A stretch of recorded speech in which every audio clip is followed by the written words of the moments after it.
प्रतीक दिल्ली में joint family के साथ रहता था, लेकिन जॉब की वजह से अपनी माँ के साथ दूसरे शहर में शिफ्ट हो जाता है, जहाँ उसकी प्रीति के साथ लव मैरिज हो जाती है, जिस पर बहू को नापसंद करते हुए उसकी माँ पूरा समय प्रीति को परेशान करने के तरीके निकालती रहती है। प्रीति, कहाँ हो? सुबह का नाश्ता दोपहर में खिलाओगी क्या? इसमें प्रीति और प्रतीक ऑफिस जाने के लिए तैयार हुए कमरे से बाहर आते हैं, जिसे देख सास प्रीति पर भड़कने लगती है। महारानी, तुम सुबह सुबह तैयार होकर घर का सारा काम छोड़कर कहाँ चल दी? जी वो ऑफिस। हैं? तुम ऑफिस जाओगी तो घर में जो सफाई, नाश्ता, खाने का काम है वो क्या मैं करूंगी? माँ, मैंने उससे वादा किया था कि वो जॉब कंटिन्यू कर सकती है। अरे वाह जी वाह, दोनों आपस में सलाह कर फैसले ले लिए। मैं क्या यहाँ बेवकूफ बैठी हूँ? मुझसे पूछना किसी ने जरूरी नहीं समझा? मम्मी, आप फिक्र ना करें, मैं आज ही रेजिग्नेशन दे दूंगी।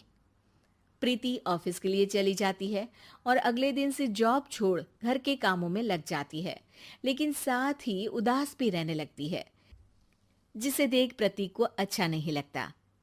मुझे पता है तुम्हें अपनी जॉब कितनी पसंद थी। आई एम सॉरी प्रीति।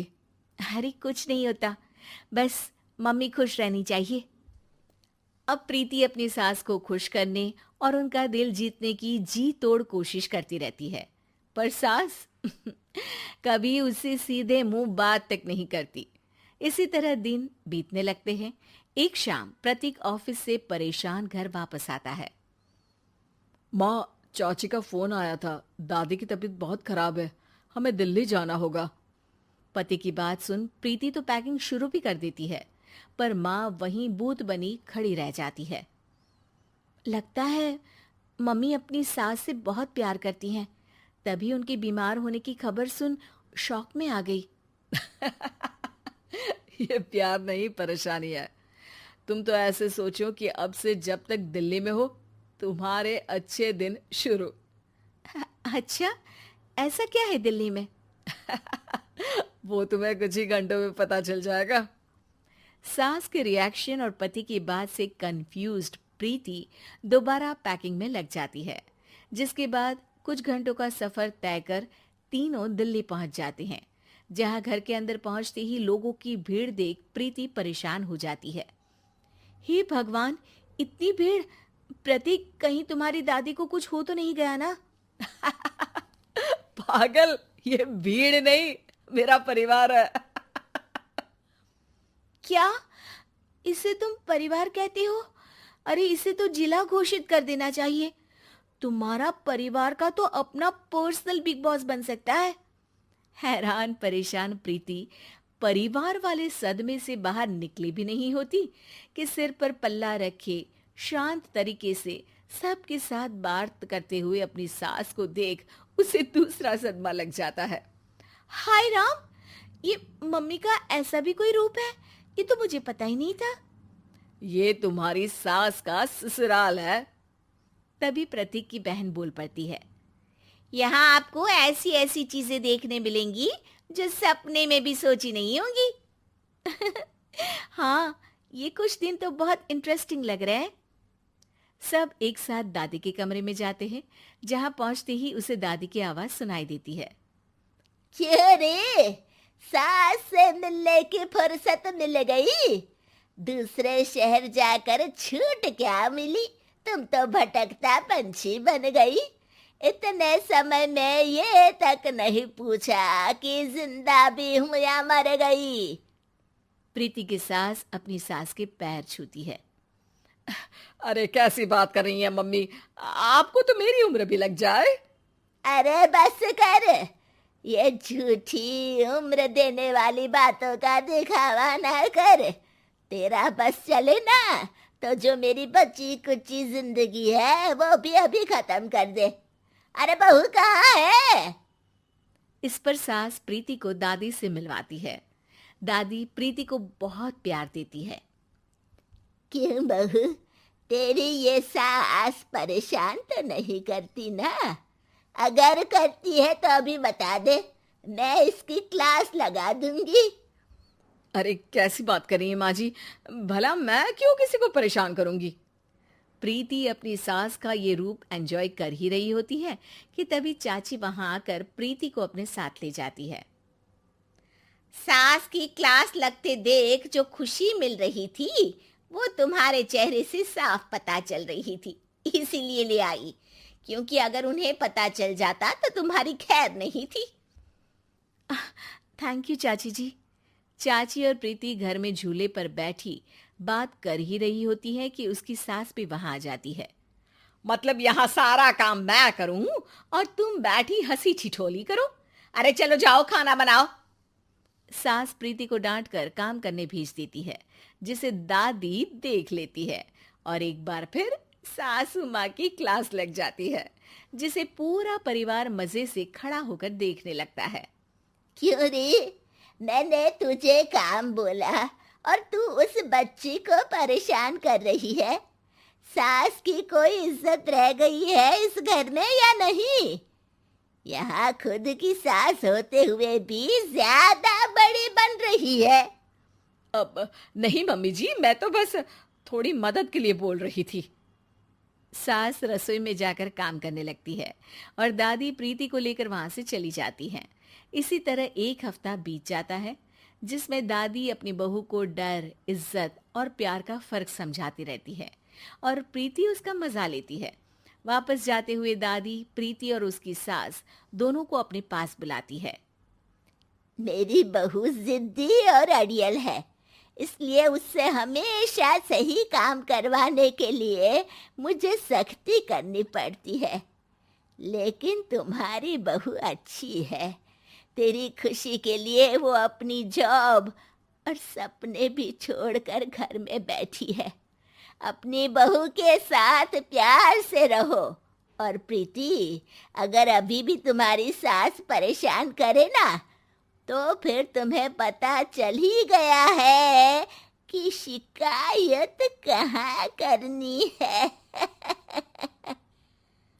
जी, अपनी सास की ससुराल में उनकी सासू माँ के पास। औलाद का मोह।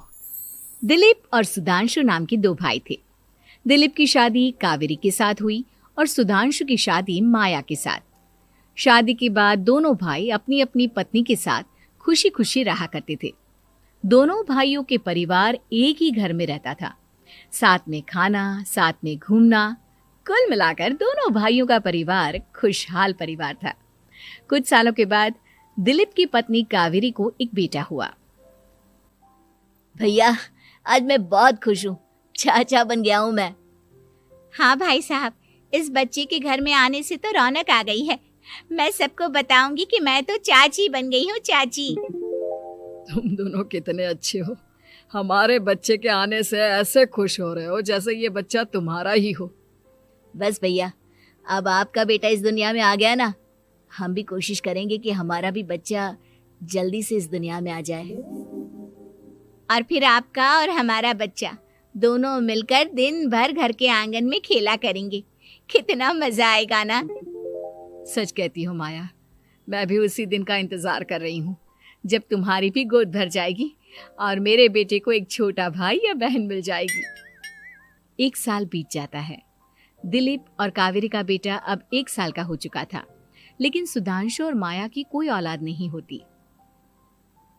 माया, लगता है कि हमारी जिंदगी में बच्चे का सुख ही नहीं है। ऐसा क्यों कहते हैं? दिलीप भाई साहब का बेटा भी तो हमारा ही बेटा है ना। तुम्हारी बात बिल्कुल ठीक है माया, लेकिन फिर भी हमारा खुद का एक बच्चा होता तो कितना अच्छा होता। हाँ, कावेरी भाभी भी हमेशा कहती हैं उन्हें अपने बेटे के लिए एक छोटा भाई या बहन चाहिए। लेकिन देखिए ना, हमारी तो किस्मत ही कितनी खराब है। हमारे तो सारे ट्रीटमेंट भी फेल हो चुके हैं। डॉक्टर ने भी साफ साफ कह दिया है कि तुम कभी माँ नहीं बन सकती। वही तो सुधांशु, बहुत बुरी किस्मत है हमारी। लेकिन माया, हम अपनी किस्मत को इतना क्यों कोस रहे हैं? हम दिलीप भाई साहब के बेटे को अपने बेटे की तरह ही प्यार कर सकते हैं ना।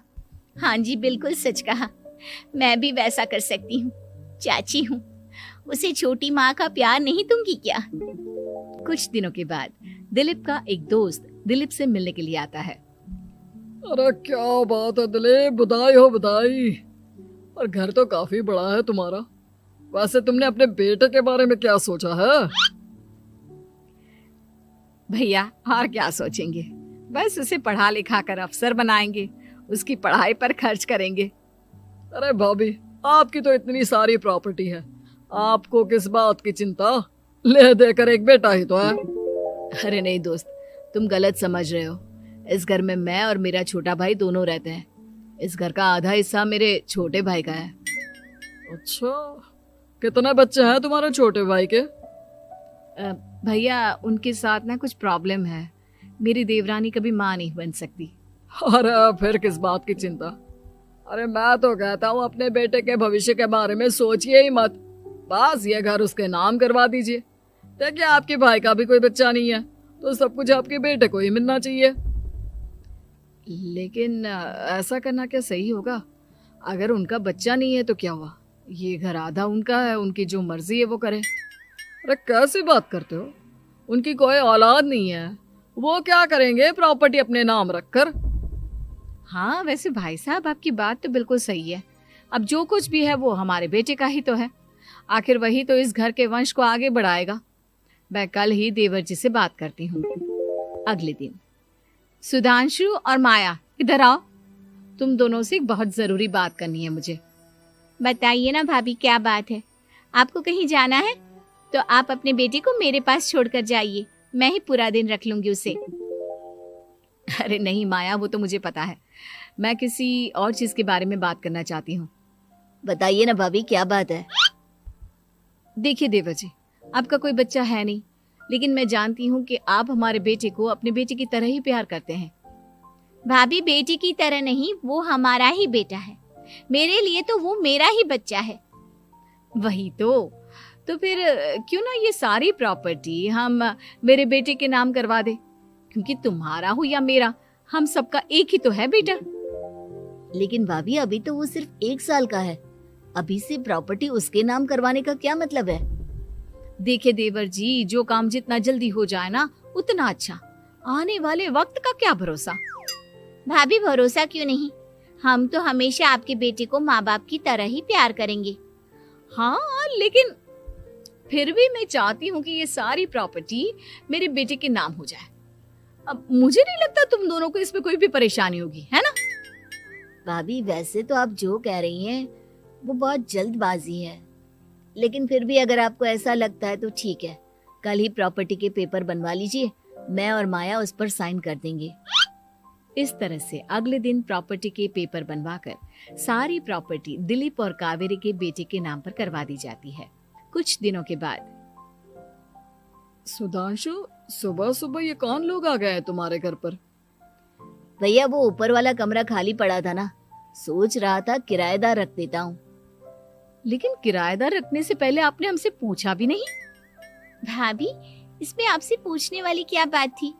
हमें एक ही कमरे की जरूरत थी, इसलिए सोचा दूसरा कमरा किराया पर दे देते हैं, कुछ इनकम हो जाएगी। अरे माया, ये सारी प्रॉपर्टी अब मेरे बेटे के नाम पर है, और यहाँ पर जो कुछ भी होगा उसके लिए तुम्हें मेरी या दिलीप की परमिशन तो लेनी पड़ेगी ना। हाँ सुधांशु, तुम्हारी भाभी ठीक ही तो कह रही है।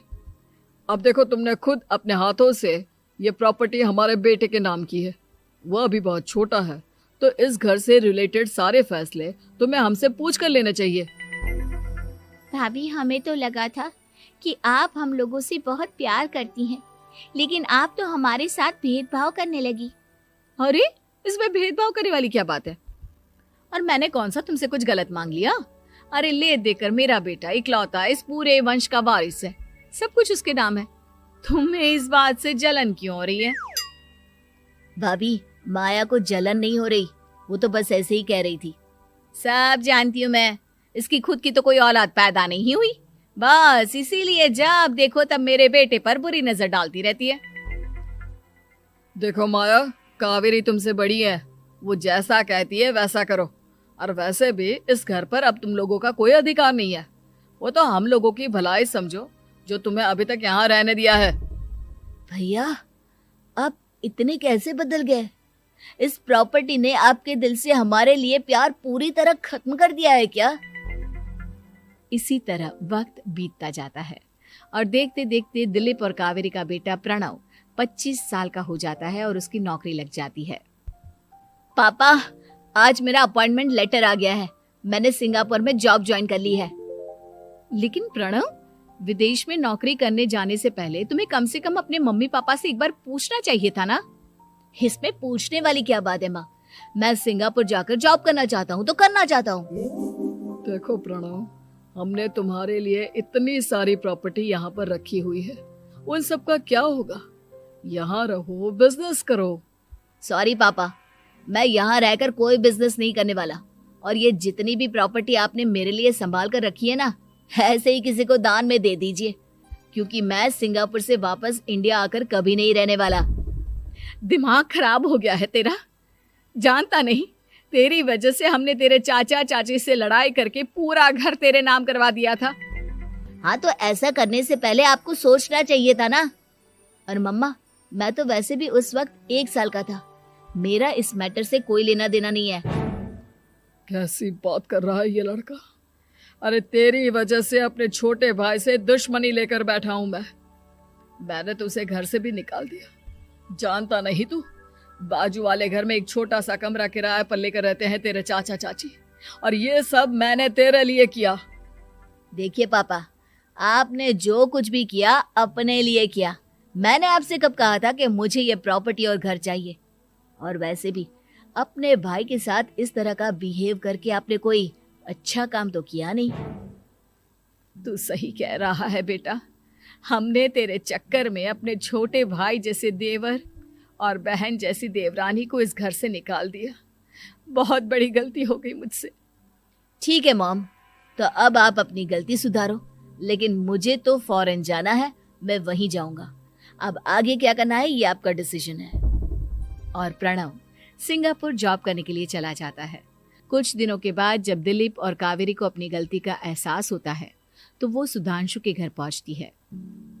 सुधांशु, माया, हमें माफ कर दो, हमसे बहुत बड़ी गलती हो गई। क्या हुआ भाभी? आज इतने सालों के बाद आप हम गरीब लोगों के घर क्या करने आई हैं? भाभी, हमने तो खुशी खुशी अपने भतीजे को सब कुछ दे दिया।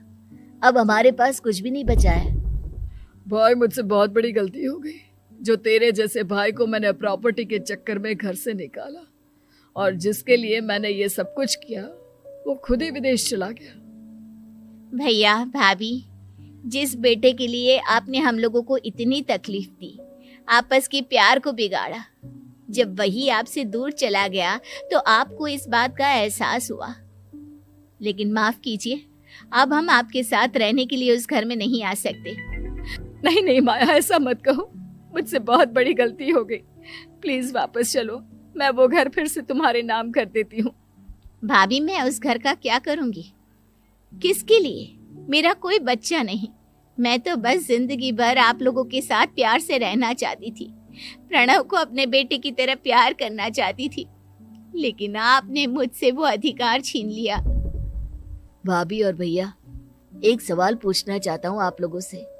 जो बच्चा कुछ ही दिन पहले दुनिया में आया हो, जिस बच्चे के भविष्य का आपको पता ही ना हो, उसके लिए अपने पुराने रिश्तों को तोड़ देना, अपने सगे रिश्तेदारों से दुश्मनी मोल लेना, उनके साथ झगड़ा करना, उनकी बेइज्जती करना, क्या ये सही है?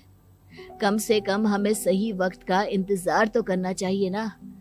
सिर्फ प्रॉपर्टी के लिए अपने सगे भाई को घर से निकाल दिया, वो भी अपने 1 साल के बेटे के लिए। क्या ये वाकई में सही था? जवाब दीजिए मेरी बात का।